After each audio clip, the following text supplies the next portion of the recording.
Live from Lagos, Nigeria's commercial capital. Welcome to Lunchtime Politics, the program where we examine the issues shaping our nation, unpack the politics behind the headlines that bring you informed perspectives on matters of public interest. And beyond the big conversations, we also dissect some of the stories making the biggest impact across the country. Now, the road to Osun State governorship elections is becoming increasingly turbulent.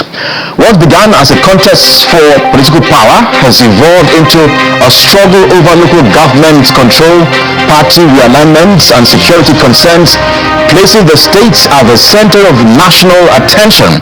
And as major players and actors trade accusations and tensions escalate, the August 15 polls is shaping up to be a defining test of Nigeria's democratic process. But let's begin this hour by taking a look at what's on our radar.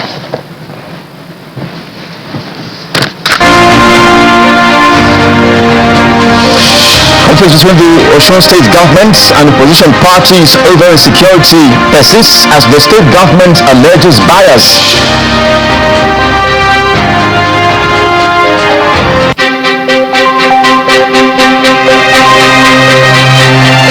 NDC presidential candidate outlines plans for tackling Nigeria's long-standing challenges to revive the economy.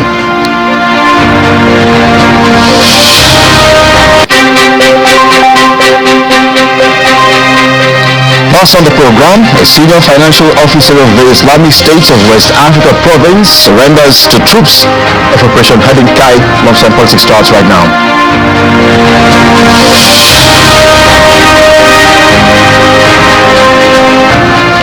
Many thanks indeed for joining us on the program, everyone. Wherever you're watching from around the world, we're live from our HQ studios here in Lagos, Nigeria.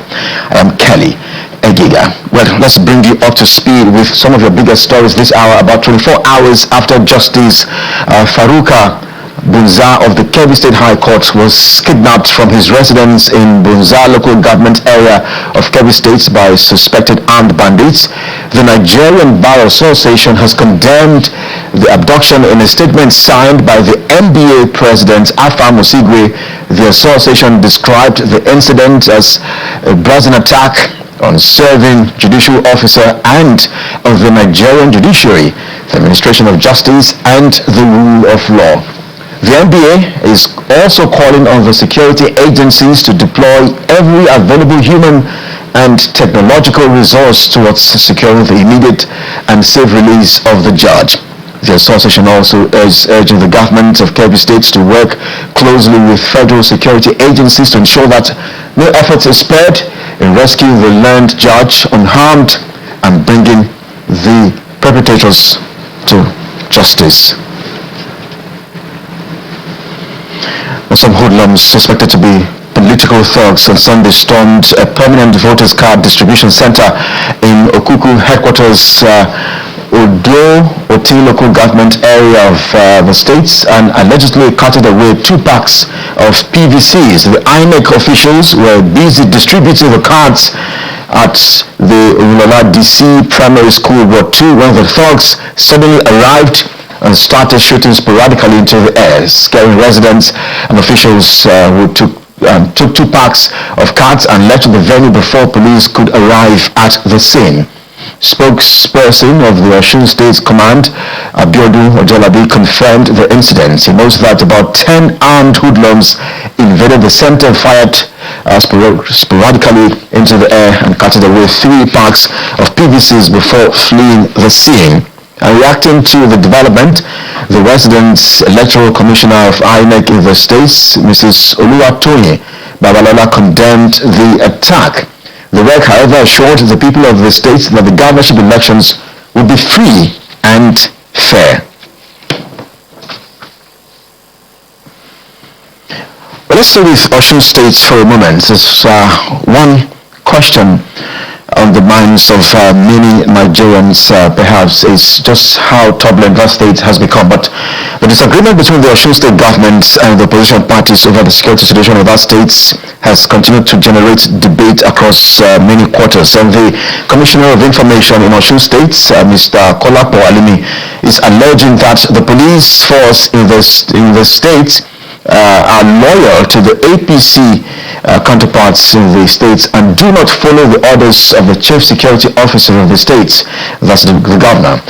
He's also calling on President Bola Tinubu and foreign bodies to come to the aid of the states and restore peace and order in Osun State. He was a guest on a flagship breakfast program, The Morning Brief.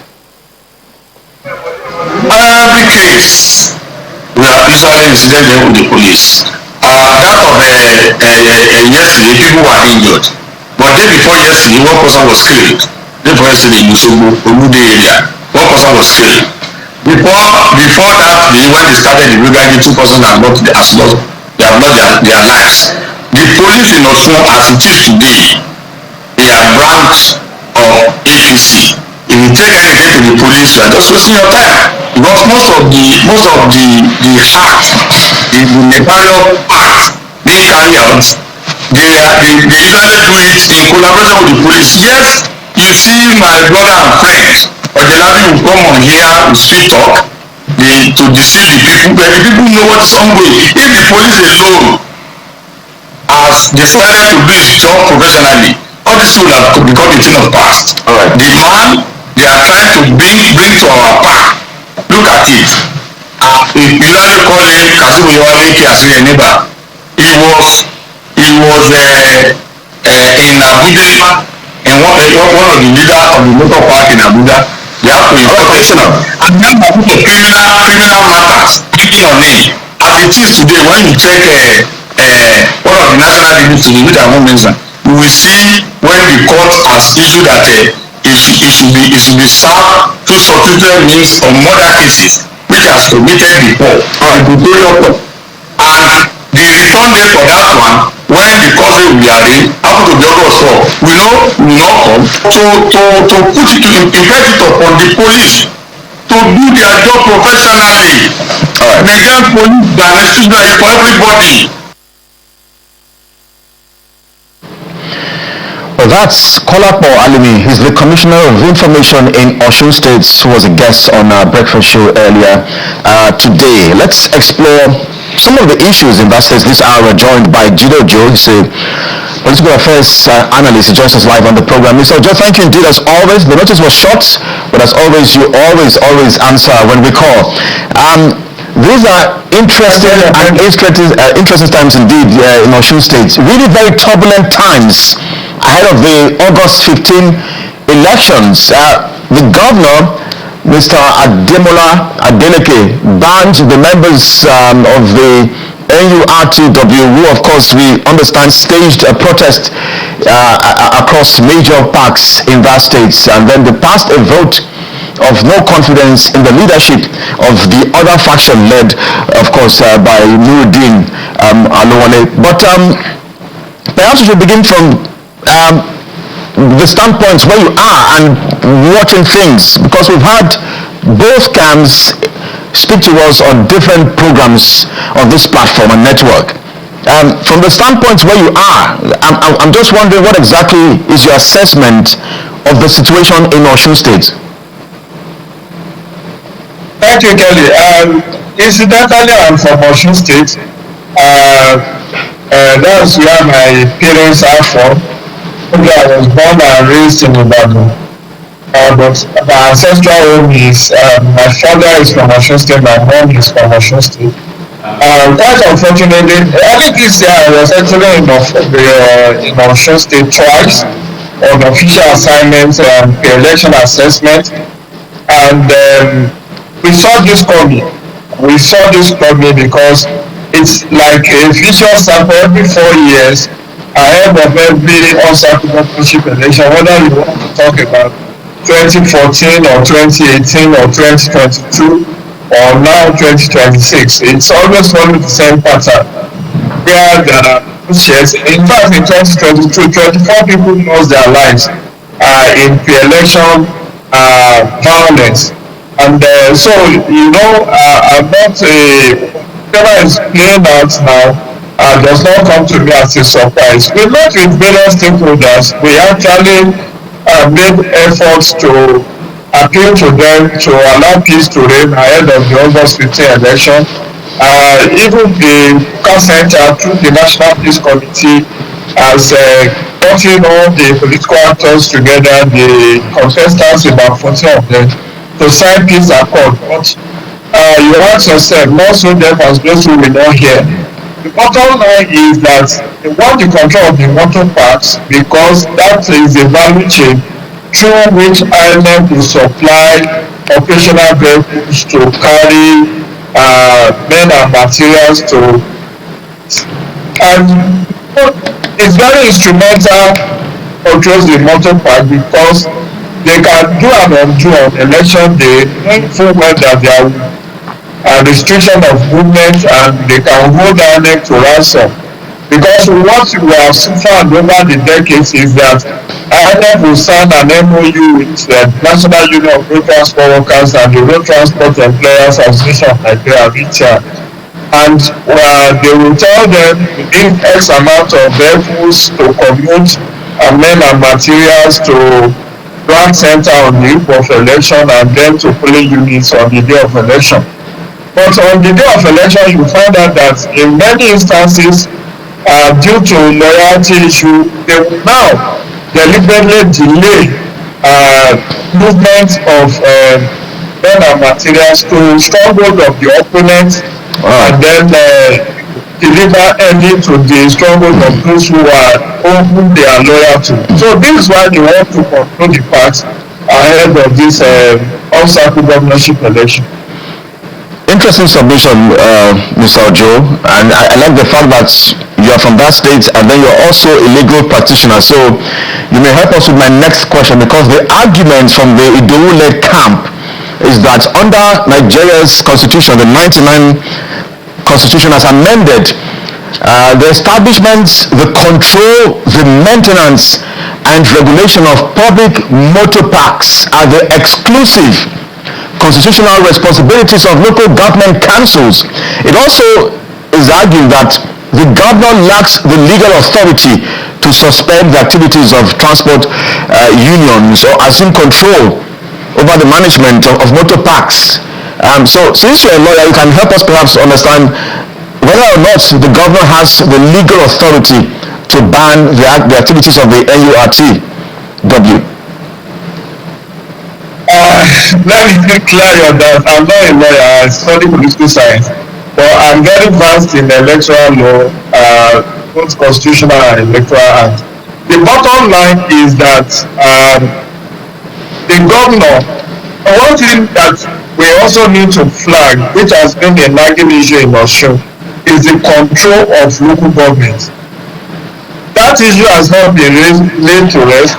The control of local government in Osun has been the main contentious between the APC and then Accord PDP.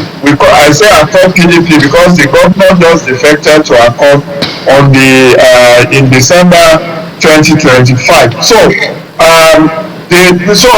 yes, constitutionally, control of motor parks is within the purview of local government. It's one of the functions of local government. But the governor as the chief security officer, when he noticed that there is a breakdown of law and order, can actually weigh to either suspend or to ban activities of this union. If you find out in Oyo State, which is a neighboring state to Osun, Governor Seyi Makinde have also have to rein in the different factions of the transport workers union in Osun. You hear about auxiliary, Tokyo, Electoral, and all of that. Those are union leaders that the governor has had to ban at some point, So the governor, for public good, for the sake of public peace and order, has the constitutional power to maintain law and order in the states, and other guys can actually suspend. But the bottom line is that effectively it's actually the responsibility of the government, by extension also under the control of the governor of the state. Mr. Jones, so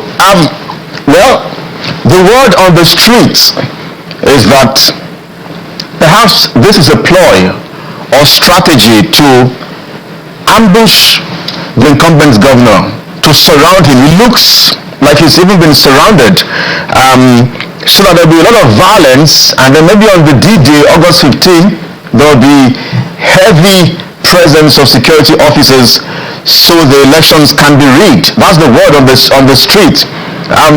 So I don't know if you're buying into what we're hearing. Specifically, I've been in Osun to observe election. I was there in 2018. That election that Adeleke lost narrowly to Electoral in that election. And we know what played out with the issue of supplementary election in Ife East area, where the APC sought the support of former secretary to their party, Senator Yalo Mishore, to be able to win narrowly, marginally, against Adeleke. Now, the stake is higher for APC in Osun State, and that's why over the weekend, the list of the campaign council came out, and you see the onslaught. The current chairman of Progressive Governors Forum, Opus Odima, is leading the charge of all high-profile APC leaders, many governors, the president of the Senate, the Speaker of House of Reps, and all of them are now in the campaign council. And what APC does not want to risk is losing Osun ahead of 2027 election. And that's why they will dig arm and leg to win that election. But the issue again is President Bola Tinubu also have an ancestry in Osun, and it's not just word on the street. It's a known fact, it's a notorious fact that the current Minister of Marine and Bioeconomy, Alhaji Boyega Oyetola, the immediate past governor of Osun State, is actually a blood relation of Mr. President. And they are both from Iragbiji in Osun State, headquarters of Goripe local group. And the President magnanimously approved the establishment of Ministry of University of Agriculture in his home, in that Iragbiji, just to kind of compensate the people of Osun State, to say, I'm not lost to Lagos, I'm also a homeborn. So the President will want to win Osun ahead of the general election. The APC will want it in their bag. And the reality that we all know is that even Governor Adeleke had wanted practically to join APC middle of last year. Since June 2025, they had wanted to join, but there was a pushback from the likes of the Minister of Marine and Economy, who believes that there's no love lost between the two of them, and he cannot allow Adeleke to come and be his party leader. These are sworn enemies somewhere. So the bottom line is that all these underhand tactics we are seeing is actually geared towards ensuring that APC does not lose Osun State. But whether the people of Osun go with APC or they will go with our party is the decision they will have to make on August 15th. But we have seen all of these kind of antics before. Yes. So that I can squeeze in maybe a question or two before we switch gears and speak to something else that has been trending. That's Mr. Peter Obi's interview right here on this network. So maybe just two questions. The question to ask is, perhaps an Osun State had a governor in the form of Nyesom Wike or Bola Tinubu when he was governor of Lagos State. Will the APC be trying this kind of approach and strategy with? Two, what are the options for Governor Ademola? Well, the options for Ademola Adeleke is to remain resolute and get his accord members vigilant and continue to campaign vigorously, because it will be if he's going to win on August 15th, it will be hard-won victory. It will be a very, very hard-won victory for him. The APC is not sparing any resources. Don't also forget that APC national secretary is from Osogbo, the capital of Osun State, Alhaji Senator Bashir Ajibola Bashir. So he's also from Osun State. The president, I said, has the ancestral link to Osun State. The minister of Marine and Blue Economy has an ancestry in Osun State, Iragbiji. And even the Baba Bisi Akande, the first interim national chairman of APC, is from Osun State. He's from Ilorin. He's a former governor. So there's so much interest. APC wanted that prize, like anything, because they suffered crushing and humiliating defeat in 2022 and during the 2023 election. So they don't want a repeat of that, which is why they want to throw everything in the works to make sure they grab victory on August 15th. Maybe a yes or no question which I asked earlier. If we had the personality of a Bola Tinubu or Nyesom Wike as governor of Osun State, will the APC be doing this kind of politics there? Or play this kind of politics there? But that is hypothetical. The bottom line is that it's a case of David and Goliath now.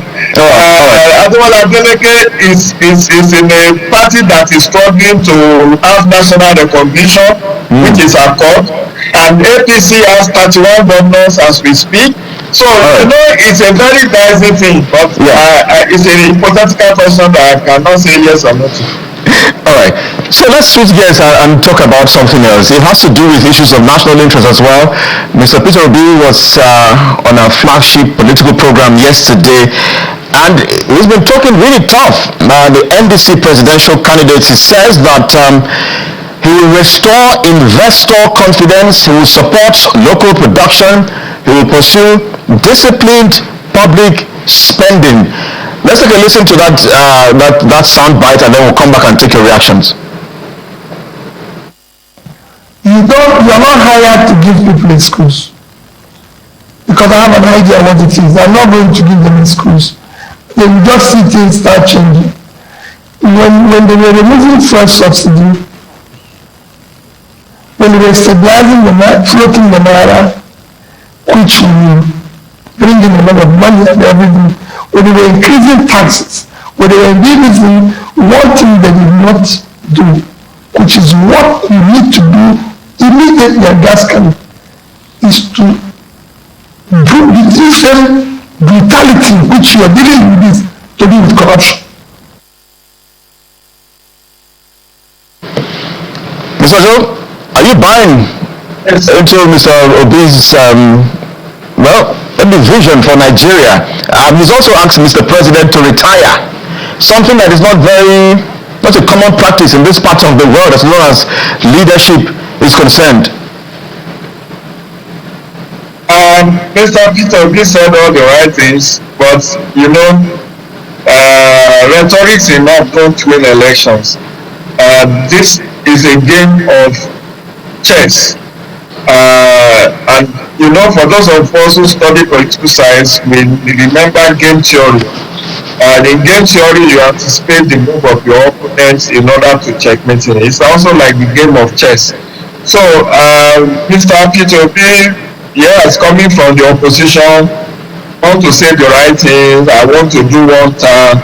I can transform Nigeria in 4 years. But we know, talk is cheap.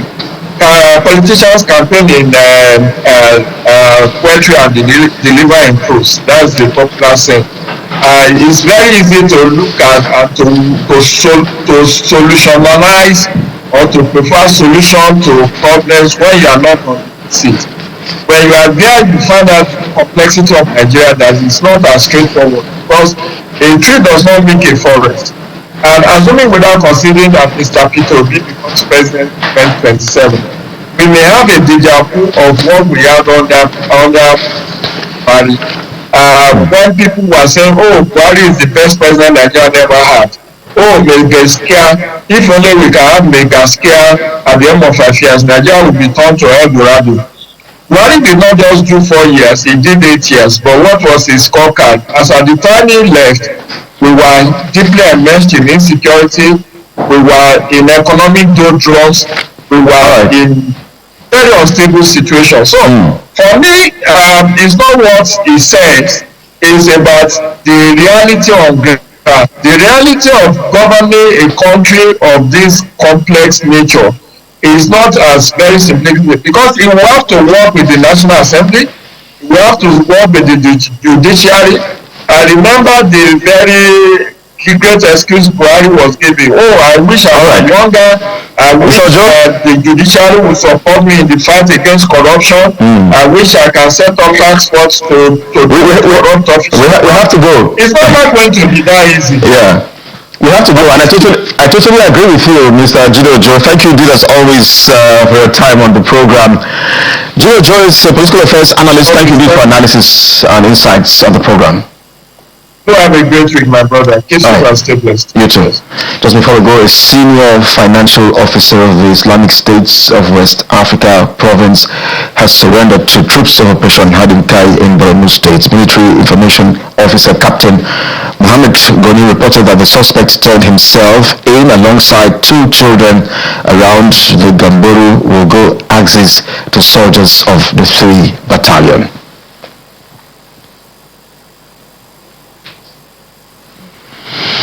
With that report, we end the program this hour. Thanks indeed for watching. That's our sermon right here on Lunchtime Politics. On behalf of the team, I am Kelly Egiga. Bye now.